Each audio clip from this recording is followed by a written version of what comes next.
So then we read this verse, and Abram says, "O sovereign Lord, how can I know that I will gain possession of it?" That wasn't doubt and unbelief. That was just Abram talking to God and wanting to know how God was going to do it. It's like the difference between Zechariah, the father of John the Baptist, and Mary, the mother of the Lord Jesus. If you read Luke chapter 1 and Luke chapter 2, you'll read the story of Zechariah and John the Baptist. You'll read the story of Mary. Both of them had the angel Gabriel appear to them and bring them good news, bring them tidings of great joy. And both of them basically ask the same question. When you read it in the text, it basically sounds like the exact same question, but the angel picked up the difference between the doubt and fear and unbelief of Zechariah and the faith and submission to God of Mary. Zechariah was unable to speak for 9 months until John the Baptist was born, but Mary was blessed and her soul extolled the Lord. You see, there's nothing wrong with asking God how He's going to do something, but you don't allow that to bring doubt and fear and unbelief into your heart.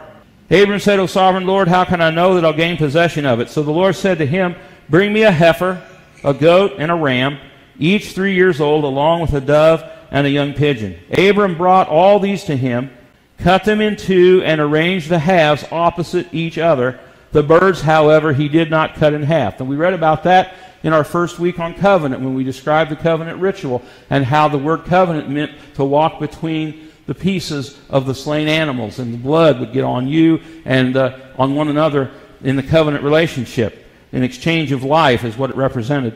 He brought them all together, cut them in two. The birds of prey came down on the carcasses, but Abram drove them away. As the sun was setting, Abram fell into a deep sleep, and a thick and dreadful darkness came over him.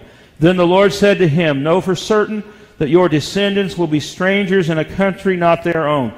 Our hope is not in any form of government that's earthly government. Our hope is not in any party, any political party or anything like that. Our hope is in Jesus. And that's where it has to stay, friends.